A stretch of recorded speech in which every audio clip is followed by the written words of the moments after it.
Улу даражалуу Нахаин бен Мубарак Аль Нахаин мырза, урматтуу айымдар жана мырзалар, ардактуу достор, дүйнөлүк Дубай Экспо 2020 көргөзмөсүндөгү Кыргызстандын улуттук күнүнө арналган иш-чараларды бардык катышуучуларына жана конокторуна чын жүрөктөн кош келиңиздер демекчимин. Переводчиктер орусчадан эле которобуз дейт, ошондуктан уруксат берсеңиздер, биз орусча сүйлөп коелу. Ваше Высочество, уважаемый господин Нахаин бен Мубарак Аль Нахаян, уважаемые дамы и господа, дорогие друзья, сердечно приветствую всех участников, гостей и мероприятий, посвященных Национальному дню Кыргызстана на Всемирной выставке Дубай Экспо 2020. Прежде всего выражаю признательность руководству Объединенных Арабских Эмиратов за гостеприимство и теплый прием. Наши страны объединяет общность духовных ценностей, истории, культуры и дружественные отношения. Пользуясь случаем, выражаю теплые слова поздравления руководству Объединенных Арабских Эмиратов и дружественному эмиратскому народу по случаю недавнего празднования 50-летия образования страны. Отрадно отметить, что столь за короткий по историческим меркам период, благодаря дальновидной и мудрой политике руководства страны, Объединенные Арабские Эмираты продемонстрировали впечатляющий прогресс во всех сферах жизни, став одним из самых развитых государств мира и региона. Успешная организация Экспо 2020 в Дубае, важного события общемирового значения, яркое тому подтверждение. Символично, что в этом году мы тоже отмечали свою национальную юбилейную дату 30-летия Дня независимости Кыргызской Республики.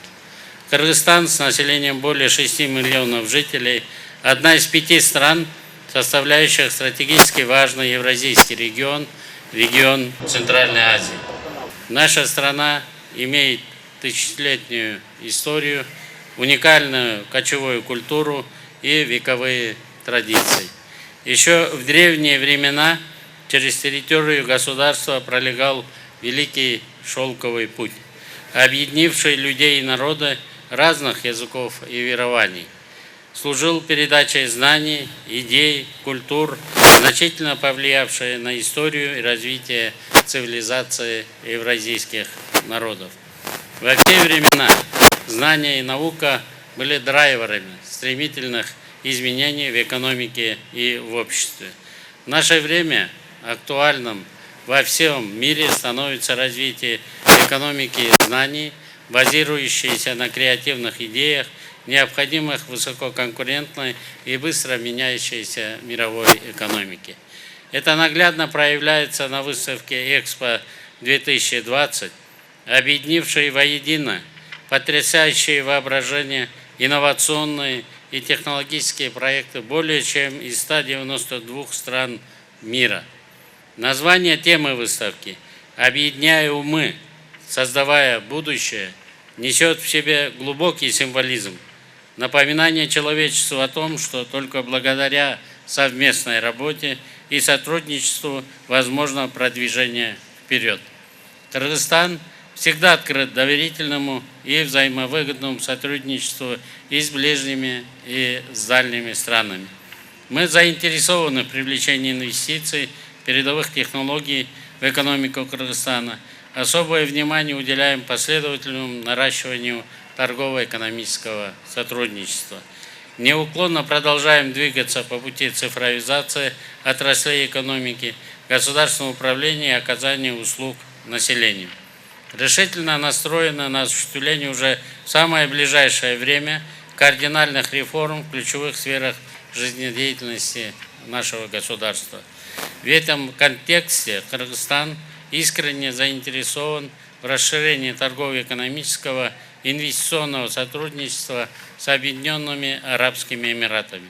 На регулярной основе поддерживаются двусторонний диалог и взаимные контакты. Объем взаимного товарооборота за 9 месяцев текущего года увеличился в 4 раза. В в сравнении с прошлым годом. Есть хорошие перспективы сотрудничества в сфере туризма. Туристам из арабских стран, в том числе из Объединенных Арабских Эмиратов, сильно полюбились наши прекрасные горы, реки, чистый горный воздух и удивительные пейзажи. За 9 месяцев, по нашим данным, Кыргызстан в летний период посетили около 4000 граждан Эмиратов. Уверен, что со стабилизацией эпидемиологической ситуации в мире эта цифра будет только уверенно расти. Мы всегда будем рады всем нашим гостям. Вместе с тем, все еще имеется значительный нереализованный потенциал сотрудничества, и над этим мы уже начали активную работу. В этом году состоялся визит большой делегации в Кыргызстан, состоящейся из представителей крупных эмиратских компаний, намечены перспективные совместные проекты. В рамках Национального дня Кыргызстана вчера состоялись Кыргызско-Эмиратский бизнес-форум и туристический роуд-шоу, в рамках которых между участниками установлены деловые контакты и подписаны ряд соглашений. Уверен, что благодаря поддержке эмиратской стороны наше участие на Экспо-2020 в Дубае будет способствовать процессу привлечения инвестиций в нашу страну, а подписываемые документы найдут практическое воплощение в виде реализации успешных совместных проектов. Для нас также очень важен опыт в сфере государственного управления и экономического развития Объединенных Арабских Эмиратов. Исходя из этого, мы приступили к работе по изучению и применению в Кыргызстане механизма правительственных акселераторов, успешно работающих не только в Объединенных Арабских Эмиратах, но и в других странах. Убежден, что эмиратский опыт позволит нам значительно повысить эффективность государственного управления, разработать долгосрочные стратегии развития и внедрить инновации в деятельность государственных органов страны. Выражаю надежду, что братские отношения между нашими государствами, основанные на взаимном доверии и поддержке, будут и далее укрепляться во благо наших народов. Дорогие друзья, в завершении своей речи хочу пожелать всем вам крепкого здоровья, успехов, а народу Объединенных Арабских Эмиратов новых достижений и процветания. Благодарю за внимание.